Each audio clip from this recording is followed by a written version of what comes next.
ஆன்லைனில் பார்த்து கொண்டிருக்கிறவங்களையும் அன்போடு கூட வாழ்த்துகிறேன். நான் உங்கள் எல்லாரையும் ஆசீர்வதிப்பாராக. ஏசாயா தீர்க்கதரிசியின் புஸ்தகம் 52ஆம் அதிகாரம் 3வது வசனத்தை எடுத்துக்கொள்வோம். அந்த வசனத்தை எல்லாம் சேர்ந்து வாசிக்கலாம். விலையின்றி விற்கப்பட்டீர்கள், பணமின்றி மீட்கப்படுவீர்கள் என்று கர்த்தர் சொல்லுகிறார். விலையின்றி விற்கப்பட்டீர்கள், பணமின்றி என்ன செய்யப்படுவீர்கள்? மீட்கப்படுவீர்கள் என்று சொல்லி இருக்கிறது. பணமின்றி மீட்கப்படுவீர்கள்.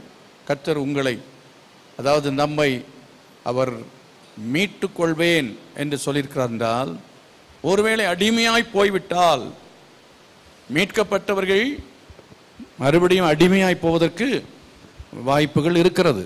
அடிமையாய் போவதற்கு வாய்ப்புகள் இருக்கிறது. ஆகவே இங்கே இந்த வசனத்திலிருந்து சீக்கிரமாக சில காரியங்களை நம்ம பார்த்து ஜெபிக்க போகிறோம். மீட்கப்பட்டவர்களை குறித்து சொல்லியிருக்கிற விஷயம் முதலாவது, அதாவது வாக்குத்தத்தமாய் தேவன் நமக்கு சொல்லியிருக்கிற அந்த வாக்குத்தத்தத்தில் 2 பாகம்.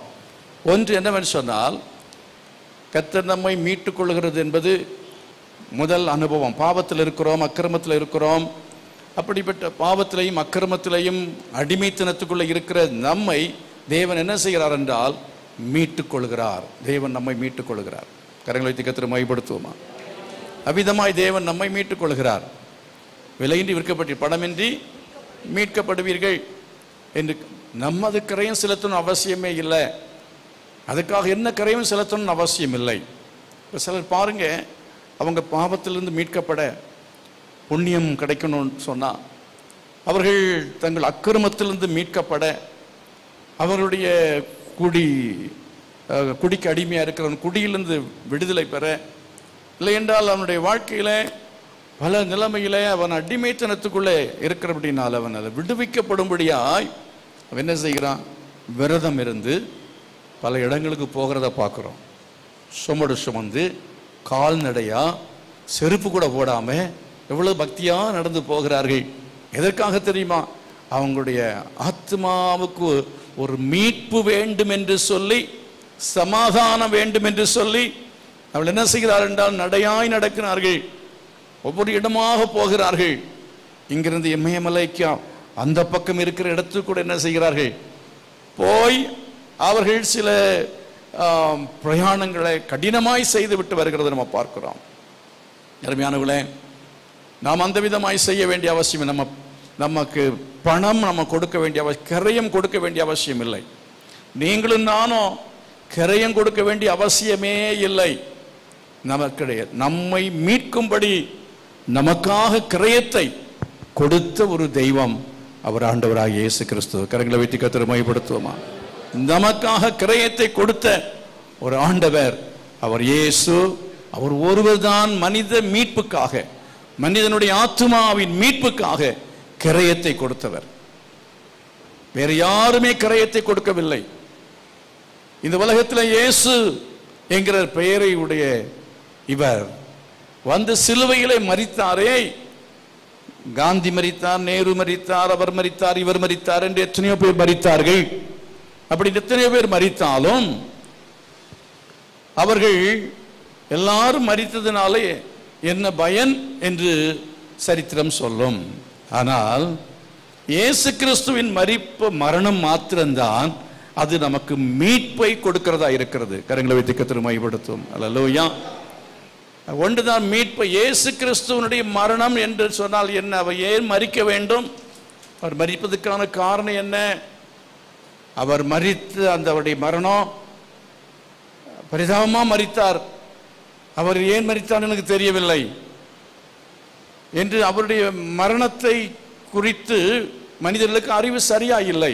அவர் மரித்த மரணம் நம்முடைய ஆத்துமாவின் மீட்புக்காக தான் இயேசு மரித்தார். எத்தனை பேர் அதை விசுவாசிக்கிறீங்க? எத்தனை பேர் விசுவாசித்த அந்த மீட்பை பெற்றுக்கொண்டீர்கள்? நான் மீட்கப்பட்டேன் சொல்ற ஆட்கள் எத்தனை பேர்? நான் மீட்கப்பட்டிருக்கிறேன் என்று சொல்கிற ஆட்கள். ஆண்டவர் உங்களை மீட்டிருக்கிற நிச்சயம் இருக்கிறதா? அருமையாளர்களே, நாம் எங்க போனாலும் இந்த மீட்பை தான் பிரசங்கம் பண்ணணும். மனிதரை மீட்க வேண்டும், மீட்பரை பற்றி பேச வேண்டும். அதாவது மீட்பை பற்றி பேச வேண்டும், அவருடைய மீட்பின் அந்த சுவிசேஷத்தை பற்றி பேசணும். இயேசு அவர் நல்ல சாமி, அவரை ஏற்றுங்க. அவரோட இவர் நல்ல சாமி. அவர் என்ன செய்வார்? உங்களுக்கு கோடி கொடுப்பார், பணம் கொடுப்பார், ஆசீர்வதிப்பார். இயேசு கிறிஸ்து ஆசீர்வதிப்பார் என்று நீங்கள் சொல்லவே வேண்டாம். ஆசீர்வாதத்துக்காக இயேசு விட்டு வர வேண்டாம். ஆசீர்வாதம் வேணும்னு சொன்னா, பணம் பொருள் எல்லாம் சம்பாதிக்கணும்னு சொன்னா, நீங்க என்ன செய்யுங்க? உங்க புத்தியை உபயோகப்படுத்தினா போதும், சம்பாதிச்சிடலாம். கடினமா உழைச்சா போதும், சம்பாதிச்சிடலாம். இயேசு கிறிஸ்துவை ஏற்றுக்கொண்டவர்கள் அவர்கள் சம்பாதிக்கிறார்கள், ஆசீர்வாதமாக இருக்கிறார்கள். எங்க பார்க்குறீங்களா? உலகத்தில் இருக்கிற நல்லா இருக்கிறான். சபையில் இருக்கிறவங்க கூட எல்லாருமே நல்லா இல்லையே. பாஸ்டர்ஸாக இருக்கட்டும், எல்லா பாஸ்டர்ஸுகளும் நல்லா இருக்கிறாங்களா? நல்லா இருக்கிறாங்கன்னு சொன்னால் அவங்க ஊழியத்தில் வளர்ச்சி இருக்கிறதா? இல்லை. அவங்க நல்ல ஸ்ட்ராட்டஜியோட, நல்ல ஜெபம் பண்ணி, அதாவது ஆண்டவருடைய உதவியோட அவர்கள் ஊழியத்தை செய்யும் பொழுது ஊழியத்தில் வளர்ச்சி உண்டாகும். சிலர் ஜெபமே பண்ணாமலும் என்ன செய்கிறாருன்னு சொன்னால், ஊழியத்தை செஞ்சு எதையோ பண்ணி ஒரு கூட்டத்தை சேர்க்கிற ஆட்கள் நம்ம பார்க்குறோம். ஆகவே இந்த கடினமான அந்த உழைப்பு, அவன் புத்தியை உபயோகப்படுத்தி சிலவெல்லாம் முன்னேறதை பார்க்குறோம். என்ன செய்கிறாங்க? முன்னேறுகிறதை பார்க்கிறோம். கரங்களை வைத்து கர்த்தரை மகிமைப்படுத்துவோம். ஹல்லேலூயா. எதற்காக ஆண்டவராய் இயேசு அவரை நாம் ஏற்றுக்கொண்டிருக்கிறோம் என்று சொன்னால், இந்த உலக ஆசீர்வாதத்துக்காக அல்ல, நம்முடைய ஆத்தும மீட்புக்காக. எத்தனை பேர் விசுவாசிக்கிறீங்க? சத்தமா கர்த்தரை மகிமைப்படுத்துவோமா? நம்முடைய ஆத்தும மீட்புக்காக. இப்போ நம்ம கவனிக்கிறோம், அதாவது மீட்கப்பட்ட பிறகு, நம்ம மீட்கப்பட்ட பிறகு அதற்கு பிறகு நாம் என்ன செய்கிறோம்? அடிமையாகி விடுகிறோம். மீட்கப்பட்ட பிறகு பாவத்தில் விழுந்து விடுகிறோம். மீட்கப்பட்ட பிறகு உலகத்துக்குள்ள போயிடுறோம். அதையும் சேர்த்தான் கர்த்தர் சொல்றாரு. நீங்கள் மறுபடியும் இந்த இஸ்ரவேல் ஜனங்களை குறித்து அதுக்காக தான் சொல்றாரு. எகிப்திலிருந்து மீட்கப்பட்டதான அவர்கள் திரும்ப என்ன செய்தார்கள்? அடிமையாய் போனார்கள். அவர்கள் அடிமையாய் போன பொழுது கர்த்தர் அவர்களுக்கு தீர்க்கதரிசி கொண்டு சொல்கிறார், நீங்கள் என்ன செய்தீர்கள்? விற்கப்பட்டீர்கள். எப்படி விற்கப்பட்டீர்கள்?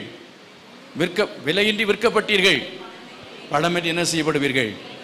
மீட்கப்படுவீர்கள் என்று சொல்ல காரணம் என்னன்னா, திரும்ப அவர்கள் என்ன செய்தார்கள்? அடிமையாய் போனார்கள்.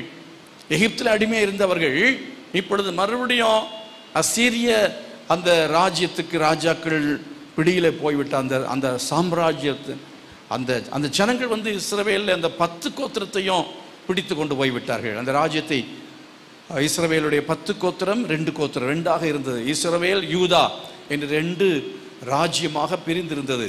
அந்த 2ஐயுமே எதிரிகள் என்ன செய்தார்கள்? விரோதி நாடு. எந்த நாடு? ஒன்று என்னன்னா அசீரியர்கள், இன்னொன்று பாபிலோனியர்கள். 2 பேருடைய கையில கர்த்தர் ஒப்பு கொடுத்தார், தேவன் ஒப்பு கொடுத்தார். சில சமயங்களிலே நம்மை கர்த்தர் என்ன செய்ய, பல முறை தீர்க்கதரிசிகளை கொண்டு, தேவனுடைய பிள்ளைகளை கொண்டு ஒரு வேலை செய்து கொண்டிருப்பீங்க, சோம்பேறியா இருப்பீங்க. முதலாளியை கொண்டு கர்த்தர் பேசுவார். இப்போ நீ ஒழுங்கா டைமுக்கு வா, நீ ஒழுங்கா செய்ய, வேலையில் என்ன செய்யாத, நீ இந்த மாதிரி இருக்காத, இப்படிலாம் பேசுவார். இப்படி பல காரியங்களை எச்சரிப்பாய் ஆண்டவர் பேசுவார். முதலாளியை கொண்டு வார்னிங் கொடுப்பார், எச்சரிப்பு கொடுப்பார். அதே போல தேவன் சபையில தீர்க்கதரிசியை கொண்டு பேசுவார். தீர்க்கதரிசியை கொண்டு பேசுவார். வசனத்தை எடுத்து பேசுறவன் தான் தீர்க்கதரிசி. ஆக வசனத்தை எடுத்து பேசுகிற அபிஷேகம் பெற்ற ஊழியக்காரர், சபையில் இருக்கிற ஊழியக்காரர்களை கொண்டு பேசுவார். நீ எங்கேயோ ரூட்டு மாறி போற, இப்படி போனேன்னா அவ்வளவுதான், நீ குடியில விழ வேண்டியதுதான், ஜாக்கிரதை, திரும்பி வர முடியாது, இப்படிலாம் கர்த்தர் பேசுவார். வசனத்தை கொண்டு பேசுகிற சமயத்தில் என்ன செய்யணும்? எச்சரிப்படைந்து மனம் திரும்ப வேண்டும். அப்படி மனம் திரும்பவில்லை என்று சொன்னால் கர்த்தர் என்ன செய்வார்? சாத்தான் கையில் ஒப்பு கொடுப்பார். ஆண்டவர் வியாதிக்கு ஒப்பு கொடுப்பார். ஆண்டவர் பல நஷ்டங்களுக்கு ஒப்பு கொடுப்பார். திரும்பி வர வேண்டும் என்றால் ரொம்ப கஷ்டம். இஸ்ரவேல் ஜனங்கள் அடிமைத்தனத்துக்குள்ளே போன பிற்பாடு அதிலிருந்து முழுமையாய் விடுவிக்கப்பட்டு வருவதற்கு கடைசியாக அவர்கள் சிறை இருப்புக்குள்ளே போன பிறகு அவர்கள் அந்த அடிமைத்தனத்திலிருந்து மீட்கப்படும்படியாய் எத்தனை ஆண்டுகளாய் ஆயிட்டு தெரியுமா? அதாவது கிட்டத்தட்ட 2000 வருடங்கள் ஆயிற்று. கிட்டத்தட்ட 2000 வருடம், 1900 வருடங்களுக்கு மேலாக சமயம் எடுத்தது.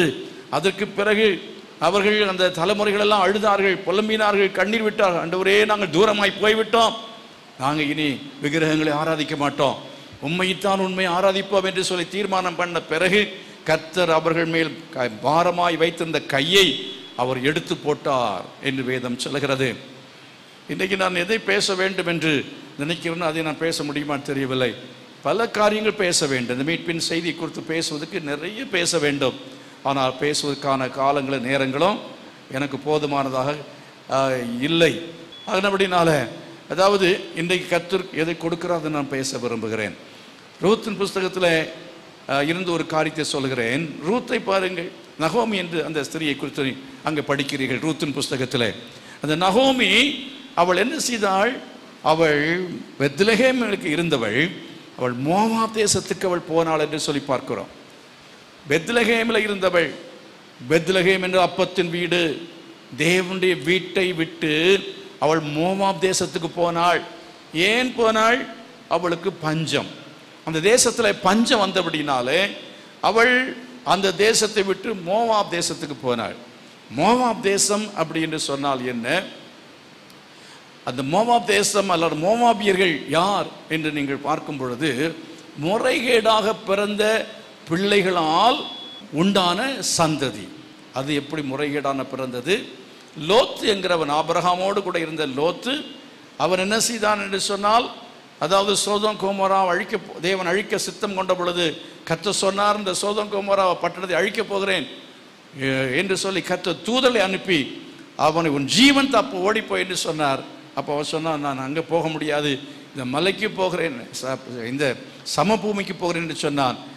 அதுக்கு பிறகு அவன் அங்கிருந்து ஓடி பிழைத்து மலையிலே போய் குடியிருக்கிற சமயத்தில் இந்த லோத்துடைய 2 பிள்ளைகள், இனி நம்ம யார் கல்யாணம் பண்ணுவாங்க, இனி நமக்கு பிள்ளைகள் பிறகு நமக்கு இவர் செத்து போனால், இவர் அப்பா மரித்து போனார், இந்த ஒரே ஒரு ஆண் தான் இருக்கிறார், இந்த தகப்பனுங்கிற இந்த மகன், இந்த மனுஷன் இப்பொழுது பாதுகாப்பாக இருக்க உதவிக்க இருக்கிறார், நமக்கு சந்ததி இல்லாமல் போயிடுமே அப்படி என்று நினைத்து என்ன செய்தார்கள்? தகப்பனுக்கு மதுவை கொடுத்து தவறாக அவனோடு கூட அவர்கள் நடந்து கொண்டு அதன் மூலமாக 2 பிள்ளைகளும் பெற்ற பிள்ளைகள் அவர்கள் தான் அம்மோனியரும் மோவாபியரும்.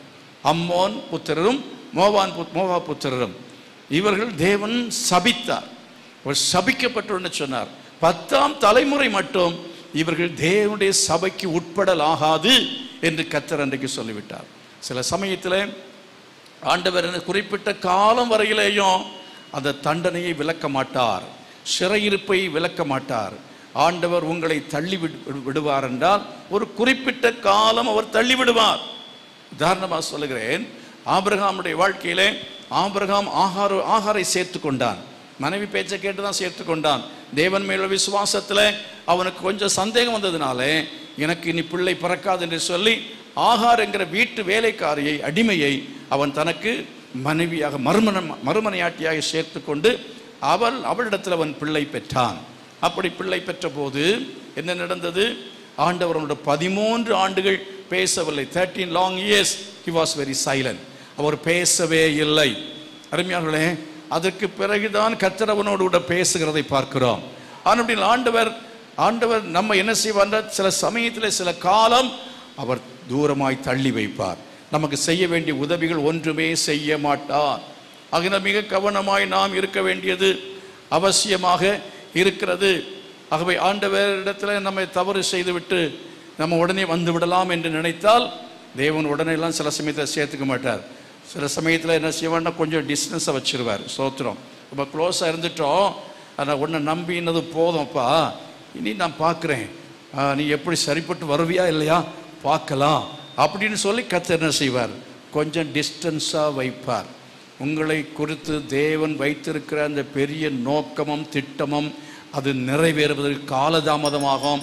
சில சமயத்தில் நிறைவேறாமலே போய்விடும். ஆனபடினாலே நாம் என்ன செய்ய வேண்டும் என்று சொன்னால், எவ்வளவு பஞ்சம் வந்தாலும் சரி, எவ்வளவு கஷ்டம் வந்தாலும் சரி, பெத்தேலை விட்டு போகவே கூடாது, பெத்லகேமை விட்டு போகவே கூடாது. கரங்களை வைத்து கர்த்தரை மையப்படுத்துவோமா? அதாவது கர்த்தர் வைத்த இடம், தேவனுக்கு சித்தமான இடம், அந்த இடத்திலே கர்த்தர் உங்களை எங்கே வைத்திருக்கிறாரோ அங்கே ஒருவேளை கணவன் மனைவி பிரச்சனை வரலாம். தேவன் ஏற்படுத்தின குடும்ப வாழ்க்கையை விட்டு ஓடக்கூடாது. மாமியார் மருமகள் பிரச்சனை வரலாம். தேவன் ஏற்படுத்தின இடத்தை விட்டு நாம் என்ன செய்யக்கூடாது? ஓடி போகாதபடிக்கு அதில் நாம் என்ன செய்ய இருந்து அதை மேற்கொள்ளத்தக்கதான கிருபையை கத்தெடுத்து பெற வேண்டும். கரங்கள் வைத்து கர்த்தரை மகிமைப்படுத்துவோமா? ஆண்டவர் அதை செய்வார். அருமையானவர்களே, அவ்விதமாய் பஞ்சம் வரும் பொழுது, கஷ்டம் வரும் பொழுது, பிரச்சனை வரும் பொழுது, ஒரு இடத்துல நம்ம வேலை செய்கிறோம், அந்த இடத்துல இருந்து உடனே ஓடி போகக்கூடாது. நெருக்கம் இல்லாமல், நெருக்கடி இல்லாமல், கஷ்டங்கள் இல்லாமல், பிரச்சனைகள் இல்லாமல், குறைவுகள் இல்லாமல் ஒரு இடமும் இருப்பதே இல்லை. எத்தனை பேர் விசுவாசிக்கிறீங்க? ஒரு இடமும் இருக்கிறதே இல்லை. குடும்பத்தை மனைவியை குறை சொல்லிட்டு கூட, குறை இல்லாத ஒரு மனைவி கிடைச்சாங்கன்னா எங்கே இருப்பா? எங்கே இருந்தால் யாராவது கல்யாணம் பண்ணியிருக்காங்களா? குறையே இல்லாமல் எனக்கு ஒரு மனைவி கிடைத்தார், குறையே இல்லாமல் எனக்கு புருஷன் கிடைத்தார், யாராவது சொல்லி கேள்விப்பட்டிருக்கீங்களா? யாரும் சொல்ல மாட்டாங்க. யாருமே வாய் மூட்டி பேசாமல் இருக்கிறாங்க. ஏன் தெரியுமா? எல்லாமே குறைவுள்ளவர்கள் தான். கல்யாணம் பண்ணுற சமயத்தில் காதல் கல்யாணம் பண்ணியிருப்பாங்க. அப்போ நினச்சிப்பா ரொம்ப இது போல் சூப்பர் யாருமே இல்லைன்னு நினச்சிருப்பாங்க. ஆனால் கடைசியில் திருமணமான அடுத்த நாள்லே தெரியும் இது புளிப்பு மாங்காய். ஆனால் அது கூட அட்ஜஸ்ட் பண்ணி தான் என்ன செய்யணும், போக வேண்டியது அவசியமாக இருக்கிறது. அதனால் எந்த புருஷனாலும் எந்த மனைவியானாலும் குறைவுகள் இருக்கும், நிறைவுகளும் இருக்கும். எல்லாம் குறைவாக இருக்குன்னு சொல்லலை, குறைவுகளும் நிறைவுகள் உண்டு. மனுஷர்கள் குடும்பம் என்றால் குறைவு உண்டு, நிறைவு உண்டு. அதே போல் சபை என்று சொன்னாலும் அங்கே குறைவுகளும் நிறைவுகளும் உண்டு. கரங்களை வைத்து கர்த்தரை மகிமைப்படுத்துவோம். ஹல்லேலூயா. எல்லாம் பெர்ஃபெக்டாக இருக்கிற ஒரு சபையை தேடி போகணுன்னா எப்படி? சிலர் என்ன செய்வாங்கன்னு சொன்னால், ஆராதனை ரொம்ப பெர்ஃபெக்டாக இருக்கணுமா. எங்கள் கல்வாரி அசம்பிளிஸ் ஆஃப் காடில் சிலர் என்ன சொல்லியிருக்காங்கன்னு சொல்லலை, ஆராதனை நல்லா இல்லை, பிரசங்கம் நல்லா இருக்குன்னு சொல்லிட்டு ஒரு இடத்துல ஆராதனையை முடிச்சுட்டு இங்கே பிரசங்கத்துக்கு வருவான். சிலர் இங்கே பிரசங்கம் நல்லா இல்லை, ஆராதனை நல்லா இருக்குன்னு சொல்லிக்கிட்டு ஆராதனை இருந்துட்டு அப்புறம் பிரசங்கத்துக்கு எழும்பி வேறு இடத்துக்கு போயிடுவான். இந்த மாதிரி சில ஆட்கள் நம்ம பார்க்க முடியும். அந்த மாதிரி எல்லா இடத்துலையும் எல்லாமே நல்லா இருக்கும்னு சொல்ல முடியாது. எல்லா இடத்துலையும் நல்லா இருக்கும்னு சொல்ல முடியாது. ஏதாவது ஒரு குறைபாடு இருக்கத்தான் செய்யும். இந்த சபையில் ஒரு குறைபாடுமே இல்லை அப்படின்னு சொல்லி நான் சொல்லவே மாட்டேன். குறைபாடு இல்லாமல் இருக்கிறதுக்காக தான் எவ்வளவோ முயற்சி பண்ணுறோம். ஆகவே அந்த விதத்தில் குறைவுகளை தீர்க்க வேண்டும் என்று சொல்லி தான் முயற்சி செய்கிறோம். எல்லாம் நிறைவாக இருக்கணும். சண்டே ஸ்கூல் பர்ஃபெக்டாக இருக்கணும், முயற்சி செய்கிறோம். அதே மாதிரி ஆன்லைனில் எல்லாமே ரொம்ப லைவ் டெலிகாஸ்ட் ரொம்ப நல்லா வரணும் அப்படின்னு முயற்சி பண்ணுகிறோம். கரங்களை வைத்து கர்த்தரை மகிமைப்படுத்துவோமா? ஹல்லேலூயா. அப்படின்னு அருமையானவர்களே, குறையை பார்த்து ஓடி போனாள் யார்? பஞ்சத்தை பார்த்து அவள் ஓடி போனாள். எங்கே போனாள்? அவள் மோவாபுக்கு போனாள். அது சபிக்கப்பட்ட இடம். அந்த உலகத்துக்கு போனாள். அங்கே போன பொழுது அவளுடைய கணவனை இழந்தாள், 2 பிள்ளைகளையும் இழந்தாள். பிள்ளைகள் ஆண் மக்கள் 2 பேரையும் இழந்தாள். கடைசியில் அவள் திரும்ப பெத்லகேமுக்கு அவள் வருகிற சமயத்தில் என்ன சொல்கிறாள் தெரியுமா? அதாவது அவள் கேள்விப்படுகிறாள், அங்கே பெத்லகேமிலே இப்போ பஞ்சம் தீர்ந்து விட்டது, ஆகாரம் உண்டாயிருக்கிறது என்று கேள்விப்பட்ட உடனே அங்கே திரும்பி அவள் ஓடி வருகிறதை பார்க்கிறோம். அருமையானவர்களே, அங்கே வர சமயத்தில் அவள் என்ன சொல்கிறாள் தெரியுமா? நான் நிறைவுள்ளவளாய் போனேன், குறைவுள்ளவளாய் வருகிறேன். அது என்ன நிறைவு? நிறைவுள்ளவளாய் போனேன்னு சொன்னால் அவளுக்குள்ள ஒரு நிறைவு இருந்தது. என்ன நிறைவு?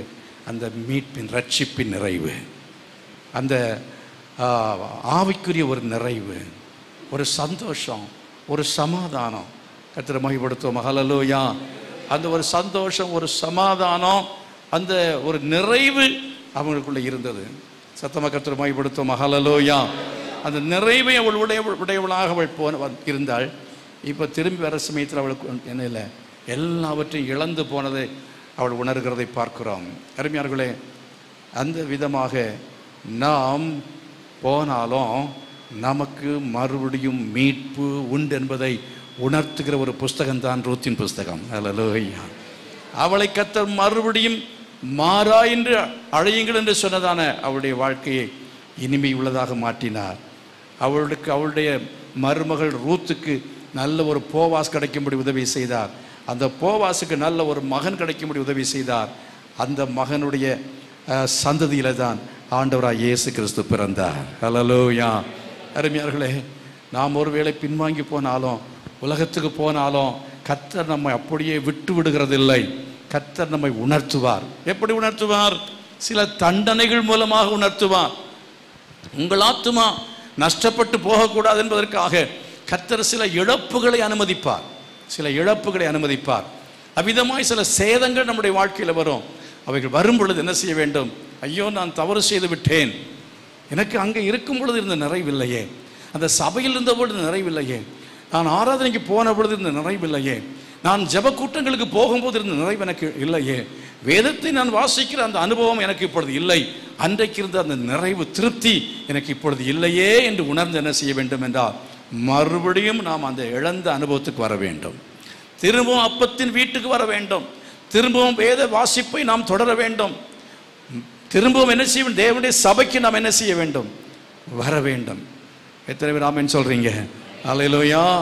அருமையானவர்களே, ஆதி அன்புக்கு திரும்பி வரணும். ஆதி அன்பை விட்டு அநேக விலகி போய்விட்டார்கள்.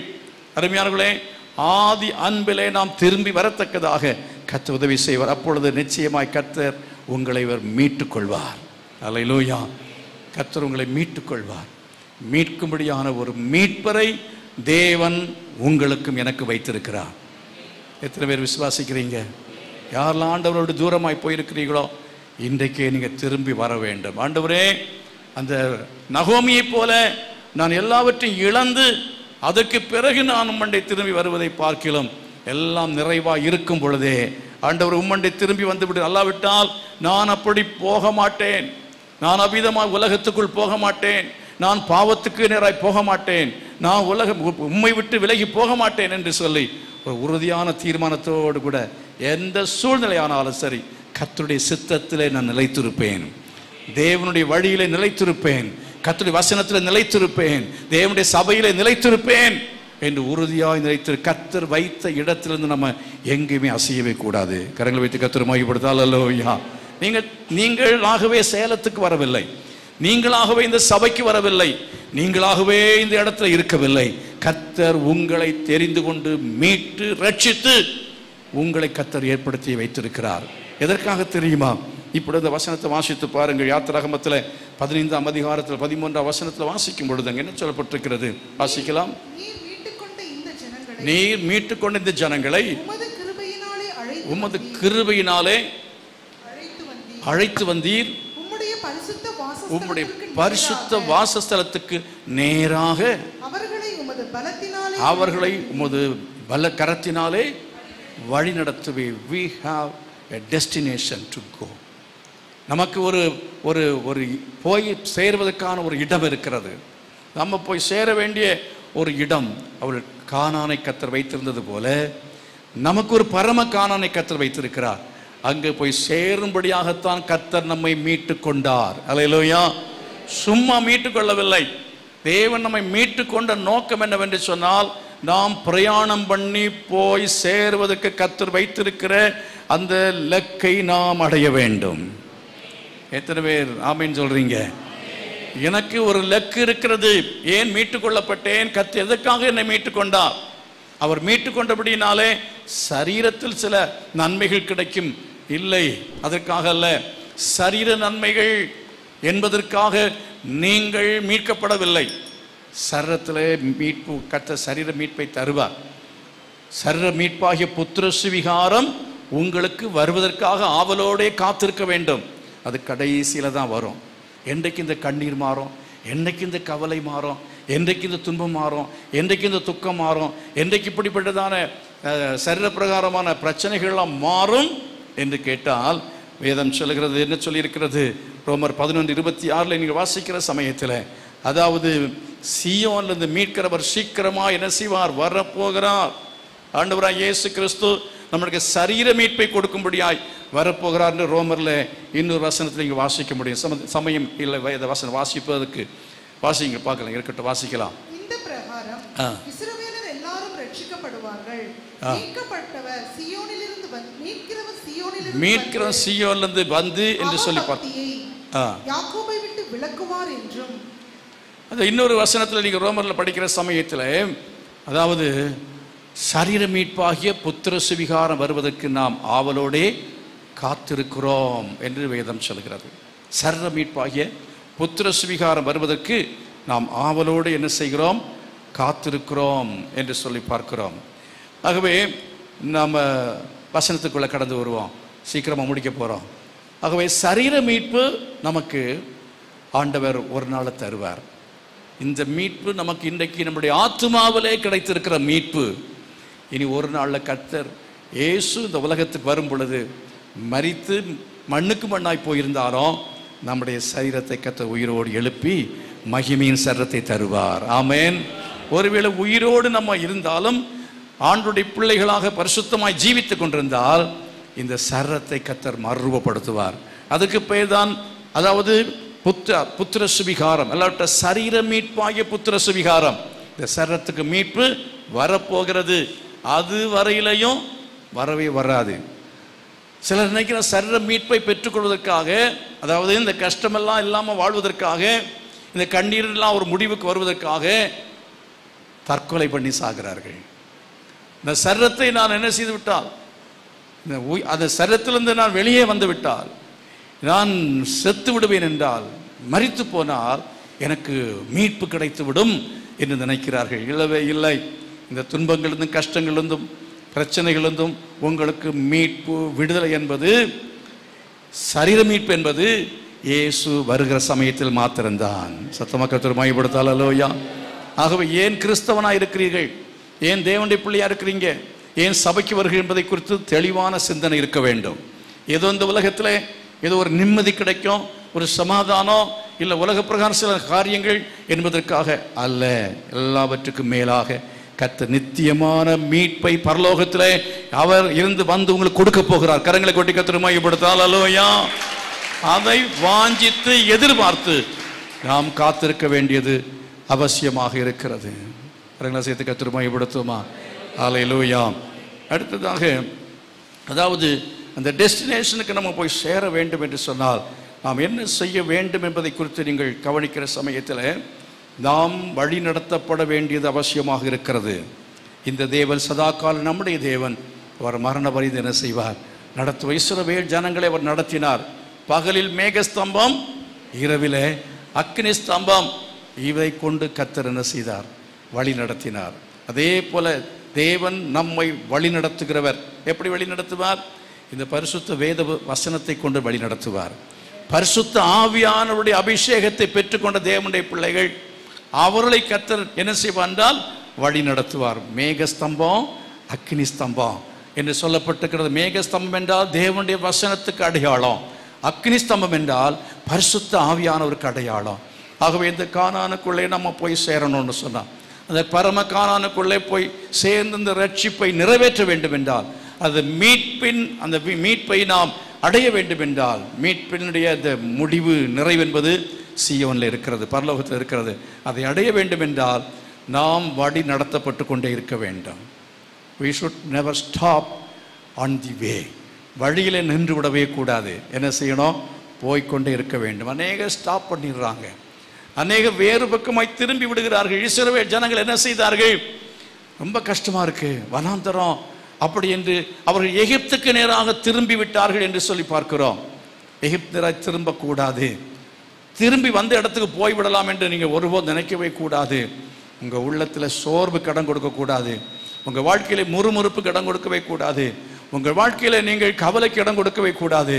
நீங்கள் விசுவாசத்தோடு ஒரு நல்ல போராட்டத்தை போராடினேன், ஓட்டத்தை விசுவாசத்தை காத்துக்கொண்டேன், இது முதல் நீதியின் கிரீடம் எனக்காக வைக்கப்பட்டிருக்கிறது என்று சொல்லி நம்ம கண்ணை மூட வேணும். கரங்களை வைத்து கர்த்தரை மகிமைப்படுத்துவோம். ஹல்லேலூயா. அட்லாண்டாவில் ஒரு பெரிய பாஸ்டர் உண்டு, உலகம் அறிந்த ஒரு பாஸ்டர் தான், பேப்டிஸ்ட் மிஷனில் சேர்ந்தவர். அதாவது சார்ல்ஸ் ஸ்டான்லி, நீங்கள் கேள்விப்பட்டிருக்கலாம். சார்ல்ஸ் ஸ்டான்லி ஒரு பிரபலமானவர், மரித்து போனார். அவருடைய மரண வரையிலையும் முந்தின வாரம் வரையிலையும் சபையில் பிரசங்கம் பண்ணியிருக்கிறான்னு சொல்லி கேள்விப்பட்டேன். எத்தனை வயதில் மரித்தார் தெரியுமோ? 90 வயதில் மரித்திருக்கிறார். கர்த்தருக்கு ஸ்தோத்திரம். அதாவது வரல கர்த்தருக்காக ஓடி உழைத்து அவர் அந்த மீட்பின் அந்த அந்த திட்டத்தை நிறைவேற்றி விட்டார். ஆமென், அல்லேலூயா. மீட்பை அவர் என்ன செய்யவில்லை, இழந்து போகவில்லை. கர்த்தர் உங்களுக்கு கொடுத்த அந்த மீட்பை இழந்து போகவே கூடாது. அல்லேலூயா. அது மாத்திரமல்ல, இங்கே நீங்கள் அதாவது யாத்திராகமத்தின் புஸ்தகத்தில் நீங்கள் வாசிக்கிற சமயத்தில் 14ஆம் அதிகாரத்தில் 15ஆம் வசனத்தில் வாசிக்கிறீர்கள். அவர்கள் மீட்கப்பட்டு என்ன செய்தார்கள்? அவர்கள் மீட்கப்பட்ட வழிநடத்தப்பட்டவர்கள் எங்கே வழிநடத்தப்பட்டார்கள் என்பதை குறித்து வேதம் சொல்கிறது. எங்கே வழிநடத்தப்பட்டார்களாம்? செங்கடல் வழியாய் நடத்தப்பட்டார்கள். செங்கடல் வழியாய் நடத்தப்பட்டார்கள். எகிப்தை விட்டு வெளியே வந்தார்கள். எகிப்தை விட்டு வெளியே வந்த பொழுது அவர்களுக்கு காத்திருந்தது எது தெரியுமா? முன்னாலே செங்கடல், பின்னாலே காத்திருந்தது என்ன தெரியுமா? அங்கே எகிப்தின் சேனை. பின்னாலே திரும்பி பார்க்கிறார்கள், திரும்ப எகிப்துக்கு போக முடியாது, எகிப்தின் சேனை துரத்தி கொண்டிருக்கிறார்கள். முன்னாலே போக முடியாது, செங்கடல். இந்த மாதிரிப்பட்டதான ஆபத்துக்களிலே சில சமயத்தில் கர்த்தர் நம்மை கொண்டு போய் சிக்க வைத்து விடுகிறார். அப்படிதானா? மீட்கப்பட்டவர்கள் என்று சொன்னாலும் மீட்கப்பட்டவருடைய வாழ்க்கையிலே சில இடுக்கண்கள் வருகிறது, நெருக்கடிகள் வருகிறது, சில கஷ்டமான சூழ்நிலைகள் என்ன செய்கிறது? வருகிறது. முன்னாலையும் போக முடியாது, பின்னாலையும் போக முடியவில்லை. என்ன செய்வது என்று சொல்லி இவர்கள் என்ன செய்தார்கள்? பதறுகிறதை பார்க்கிறோம். விசுவாசியை நீ என்ன செய்யாதே? பதறாதே. பாட்டுண்டு ஒரு பருமையான, விசுவாசியே நீ கலங்காதே, விசுவாசியை நீ பதறாதே. முதலாவது அதாவது மீட்கப்பட்டவருடைய வாழ்க்கையில என்ன ஆபத்துக்கள் வரும், இடுக்கண்கள் வரும், சிக்கலான சூழ்நிலைகள் வரும். அந்த நேரத்தில் என்ன செய்ய வேண்டும் என்று கர்த்தர் நமக்கு பயிற்சி கொடுக்கிறார் என்றால் இந்த பதஷ்டத்திலிருந்து வெளியே வர்றதுக்கு தான் ட்ரைனிங் கொடுக்கிறார். ஆமென், அல்லேலூயா. நம்ம எல்லாரும் அந்த டெஸ்டினேஷனை போய் சேரணும்னா, பரலோக முறையில் போய் சேரணும்னா, அல்லது கர்த்தர் நமக்கு வைத்திருந்த மீட்பை நாம் அடைய வேண்டும் என்றால், சரீர மீட்பாகி புத்திர சுவிகாரத்தை நாம் அடைய வேண்டும் என்று சொன்னால் அது லகுவாக நமக்கு கிடைக்கவே கிடைக்காது. பரலோகம் என்பது லகுவாக கிடைக்கவே கிடைக்காது. இயேசுவின் இரத்தத்தால் மீட்கப்பட்டதான நம்மை அவர் தம்முடைய வருகையிலே சேர்க்கும் ஒரு நாள் உண்டு. முதற்பலனாய் நம்மை மீட்டுக் கொள்ளுகிற ஒரு நாள் வரும். அதற்கென்று கர்த்தர் நம்மை ஆயத்தப்படுத்துகிறதுக்காக என்ன செய்கிறார் என்றால் இப்படிப்பட்டதான சூழ்நிலைகள் அவற்றை கர்த்தர் அனுமதிக்கிறார். உடனே நம்ம பதஷ்டம் அடைகிறோம். 10 முறை செங்கடலை பார்த்து, 10 முறை எகிப்தியரை பார்த்து அதில் ஜெயத்தை அடைந்த பிற்பாடு இப்பொழுது மறுபடியும் இந்த இஸ்ரவேல் ஜனங்கள் செங்கடலை பார்த்தா பயப்படுவார்களா? பயப்படவே மாட்டார்கள். ஏனென்று தெரியுமா? அந்த செங்கடலை கர்த்தர் 2ஆக பிளந்தார். அல்லேலூயா. எகிப்தின் சேனையை அந்த செங்கடலை மூழ்கடித்து போட்டார். ஆகையினால இனி அந்த செங்கடலை பார்த்தவர்களுக்கு பதஷ்டம் வரவே வராது. ஆகவே சில சூழ்நிலை வரும்போது என்ன செய்ய வேண்டாம்? பதஷ்டம் அடைய வேண்டாம் என்று கர்த்தர் நமக்கு சொல்லுகிறார். பதஷ்டம் அடைய வேண்டாம். கர்த்தர் என்ன செய்வார்? அவர் சர்வ வல்லமுள்ள தேவன். உங்களுக்கு வழி திறப்பதற்காக உங்களுக்கு முன்னே செங்கடலை கடந்து செல்வார். ஆமென். அவர் தண்ணீரை அவர் பிளந்து அவர் வெட்டாந்தரையாக ஆக்கி உங்களை இதன் வழியே நடந்து போகும்படி கர்த்தர் உதவி. விசுவாசிக்கிற தேவ பிள்ளைகள் கரங்களை கொட்டி கர்த்தரை மகிமைப்படுத்துங்கள். என் மீட்பர் உயிரோடு இருக்கிறார். எத்தனை பேர் சொல்றீங்க? என் மீட்பர் உயிரோடு இருக்கிறார். எல்லா பிள்ளைகளும் செத்து போனாங்க, ஆனாலும் அவன் சரீரத்தில் வியாதி. அப்பொழுது அவன் என்ன சொல்கிறான்? பதஷ்டமடையவில்லை, கலங்கவில்லை, குழப்பமில்லை. அவன் என் மீட்பர் உயிரோடு இருக்கிறார். யார் இல்லை? பிள்ளைகள் உயிரோடு இல்லை. என் பிள்ளைகள்லாம் செத்து போனார்கள், ஆனால் சாகாத ஒருத்தர் உண்டு, அவர் என் மீட்பர். உயிரோட பிள்ளைங்க இருந்தால் மட்டும் கூட சில சமயத்தில் அதனால் ஏதாவது பிரயோஜனம் உண்டு நினைக்கிறீங்களா? இன்னைக்கு காலையில் ஒருத்தருடைய பிரசங்கத்தை கேட்டேன். என்ன பிரசங்கம் தெரியுமா? சார்பிக்கு தான் அதை பேசினார். என்னன்னா அவரை தொட்ட ஒரு சம்பவம். சபைக்கு வந்திருந்ததான அவருடைய வந்துட்டு தாய் இறந்து போயிட்டாங்களாம். இறந்து போயிட்டாங்க. இப்போ அடக்கம் பண்ணணும். அதுக்கு முன்பதாக அவங்களுடைய மகனை அழைத்து இந்த இன்ஃபர்மேஷனை சொல்ல வேண்டும் என்று கூப்பிட்டு சொன்னார்களாம். அமெரிக்காவில் அவன் இருக்கிறான். அமெரிக்காவில் இருக்கிற மகன்கிட்ட அவங்க அம்மா இறந்து போயிட்டாங்க அப்படி சொன்ன உடனே, அப்படியா நான் பார்க்குறேன், கொஞ்சம் சீப்பஸ்டான டிக்கெட்டு இருக்கான்னு நான் பார்க்குறேன். இந்த சீப்பஸ்டான டிக்கெட்டு எனக்கு 2 நாள் நான் ட்ரை பண்ணி கிடச்ச உடனே என்ன செய்கிறேன், வந்துடுறேன் அப்படின்னு நல்ல செய்தி சொன்னாராம். புரியலையா? அம்மா இறந்து போன உடனே சீப்பான டிக்கெட்டு இருக்கா இல்லையா பார்த்து அது 2 நாள் தேடி கண்டுபிடிச்சி அப்புறமா கிடச்ச பிறகு வரேன்னு சொல்லுவாங்களா? அம்மா இறந்து போயிட்டாங்களா? பதஷ்டம் அடைஞ்சு எவ்வளவு காசு போனாலும் பரவாயில்ல, ஒரு 1000க்கு 2000 போனாலும் பரவாயில்லன்னு புறப்பட்டு வருவாங்களா வரமாட்டாங்களா? வருவாங்க. 4 நாள் பொறுத்து வந்தானா. இவங்க வச்சுருந்தாங்க வாடியை. 4 நாள் பொறுத்து வந்த உடனே ஏர்போர்ட்டில் இறங்கிட்டு அப்புறம் சொன்னானா, நான் அந்த என்ன செய்யுங்க, நேரே கிரேவியார்டு கொண்டு வந்துடுங்க, அங்கே நான் வந்து பார்த்துக்கிறேன் அப்படின்னானா. கிரேவியார்டு கொண்டு வந்தாங்களாம். கிரேவியார்டு கொண்டு வந்த ஒரு பாட்டு அப்படியே பார்த்துக்கிட்டே நின்னானா. அப்புறம் 1 நிமிஷம் நில்லுங்க அப்படின்னானா. எல்லாம் முடிஞ்சது கடைசியாக 1 நிமிஷம் நில்லுங்க. அவங்க அப்படியே முத்தம் கொடுக்க போகிறான், அழ போகிறான், ஏதோ பண்ண போகிறான்னு நினச்சா 1 நிமிஷம் இல்லைன்னு சொல்லிட்டு தேடுனானா, எங்கே ஏதாவது இருக்கா அப்படின்னு. காற்றுல ஒரு டைமண்டு கிடந்துச்சான். அவனுக்கு நல்ல ஞாபகம் இருக்கு, அம்மா காற்றுல ஒரு டைமண்டு உண்டு, அதை கலத்தி எடுத்திருப்பாடு. இப்படி தூரம் பார்த்துட்டு அப்படின்னானா. யோசனை பண்ணி பாருங்க, மனுஷனுடைய வாழ்க்கை இப்படித்தான், மனுஷனுடைய வாழ்க்கை இப்படித்தான் இருக்கிறது. அப்படினால நம்ம என்ன இந்த உலகத்தில் ஒன்றும் கொண்டு வந்ததில்லை, ஒன்றுமே கொண்டு போக போகிறதுமே இல்லை. அருமையார்களே, நம்முடைய மீட்பர் மட்டும்தான் உயிரோடு இருக்கிறார் என்பதை விசுவாசிக்கலாம். ஆனால் பிள்ளைங்களை நம்பாதுங்க, பிள்ளைங்களை மோசமானவங்க. நல்ல பிள்ளைங்கள் இருக்கிறாங்க, கர்த்தருக்கு ஸ்தோத்திரம். நல்ல பிள்ளைகள் இருக்கிறாங்க. நீங்கள் உங்கள் பிள்ளைகளுக்காக ஜெபிங்க. ஆனால் பிள்ளைகள் அதாவது இருப்பாங்க இல்லாமல் போவாங்க, அவங்க இருப்பாங்க இவங்க இல்லாமல் போவாங்க, கணவன் இருப்பார் இல்லாமல் போவார், மனைவி இருப்பாங்க இல்லாமல் போவாங்க, சொந்தக்காரங்க இருப்பாங்க எல்லாம் போவாங்க, உதவி செய்வாங்க செய்யாமல் போவாங்க. ஆனால் ஒன்று நிச்சயம், மீட்பர் இருக்கிறார். உங்களை மீட்டு கொண்டவர் இருக்கிறார். அவர் உங்களை ஒரு நாளும் கைவிடவே மாட்டார். என்னுடைய செய்தி முடியவில்லை. ஒரு விஷயந்தான் நான் சொன்னேன். இன்னும் 6 விஷயம் உண்டு, அதெல்லாம் சொல்கிறதுக்கு நேரம் இல்லை. கண்களை மூடி நம்ம எல்லாரும் ஜெபிக்க போகிறோம். எல்லாரும் எழுப்பி நிற்போம். கர்த்தரை நோக்கி நம்ம பார்க்கலாம். தகப்பனே, உமக்கு ஸ்தோத்திரம், நன்றி செலுத்துகிறோம். இந்த நேரத்தில் ஆண்டவரே, எங்களோடு பேசின வார்த்தைகளுக்காய் ஸ்தோத்திரம், எங்களோடு இடைப்பட்டதுக்காய் உமக்கு ஸ்தோத்திரம். ஆண்டவரே, உமக்கு நன்றி செலுத்துகிறோம், நன்றி செலுத்துகிறோம். Thank you Jesus. உமக்கு ஸ்தோத்திரம். எல்லா கரங்களை வைத்து சொல்லுங்கள், என் மீட்பர் அவர் உயிரோடு இருக்கிறார். ஆமென். நான் பயப்பட மாட்டேன், நான் பதற மாட்டேன், நான் கலங்க மாட்டேன், நான் கவலைப்படவே மாட்டேன். என் மீட்பர் அவர் உயிரோடு இருக்கிறார். ஆமென். ஹல்லேலூயா, glory to God. நல்ல கேள்வி சொல்லுங்க. ஆண்டவரே, என்னை மீட்டு கொண்டவரே, இரத்தத்தால் மீட்டு கொண்டவரே, எனக்கு ஒரு லக்கு உண்டு, லட்சியம் உண்டு. நான் அதை சென்று அடைய வேண்டும். அதை சென்று அடைவதற்காக ஒவ்வொரு நாள் என் பிரயாணத்தை தொடரும்படி கிருபை செய்யுங்க.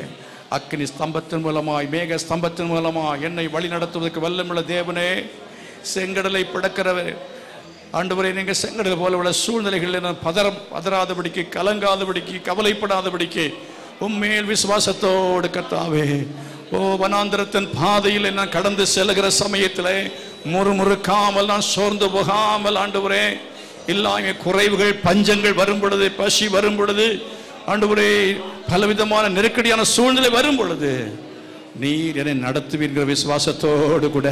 முதிர் வயதிலும் என்னை கைவிட மாட்டீர்கள் விசுவாசத்தோடு கூட. ஆண்டவரே, இந்த வேளை கரங்களை வைத்து நான் உம்மை துதிக்கிறேன். ஆண்டவரே, உம்மை விசுவாசிக்கிறேன். கர்த்தாவே, உமக்கு ஸ்தோத்திரம் என்று சொல்லுங்க. ஆண்டவரே, உம்மை நான் நம்புகிறேன், உம்மை நான் விசுவாசிக்கிறேன். ஓ ஹல்லேலூயா, உமக்கு ஸ்தோத்திரம், உமக்கு ஸ்தோத்திரம். ஆண்டவரே, thank you Jesus. Hallelujah, glory to God. உமக்கு நன்றி. Thank you Jesus. Praise the Lord. Thank you Lord. Hallelujah. தகப்பனே, உம்மை நம்புகிறோம். எங்களை நீர் கர்த்தாவே ஒரு நாளும் கைவிட மாட்டீர்.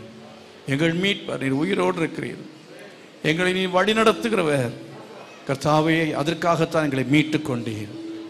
எங்களை எகிப்திலிருந்து கர்த்தாவே இஸ்ரவேல் ஜனங்களை மீட்டு கொண்டது போல உலகத்திலிருந்தும், பிசாசின் பிடியிலிருந்தும், மாம்சத்தின் கட்டுகளிலிருந்தும், பாவத்திலிருந்தும் எங்களை கர்த்தாவே மீட்டு ரட்சித்து அபிஷேகித்து இந்த வனாந்திர பாதையில் நடத்தி கொண்டிருக்கிறீர். எத்தனையோ ஆண்டவரே சமுத்திரங்கள், அலைகள் எல்லாவற்றையும் நாங்கள் கடந்து வரும்படியாய் தேவன் கிருபை செய்தீர் கர்த்தாவே.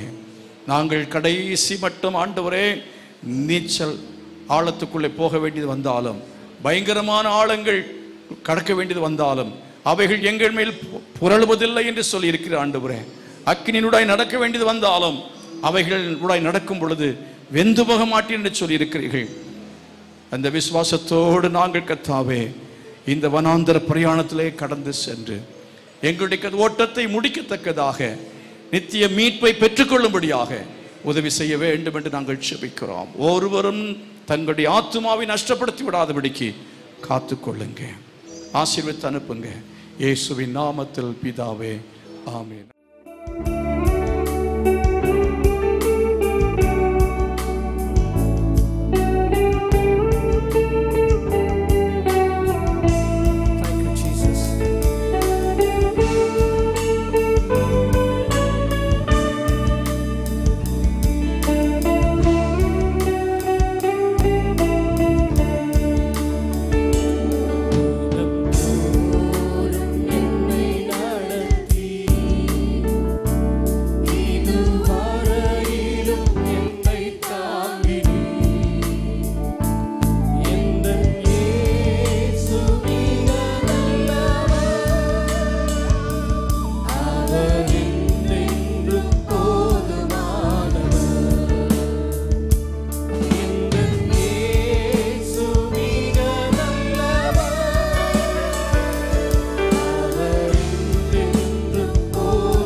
நம்முடைய கர்த்தர் இரட்சகருமாய் இருக்கிற இயேசு கிறிஸ்துவின் கிருபையும் பிதாவாகிய தேவனுடைய அன்பும் பரிசுத்த ஆவியானுடைய அந்யோன்ய ஐக்கியமும் சமாதானம் பாதுகாவலும் நம் அனைவரோடு சகல பரிசுத்தவான்களோடு கூட இன்னும் இன்றைக்கு நிலைத்திருப்பதாக.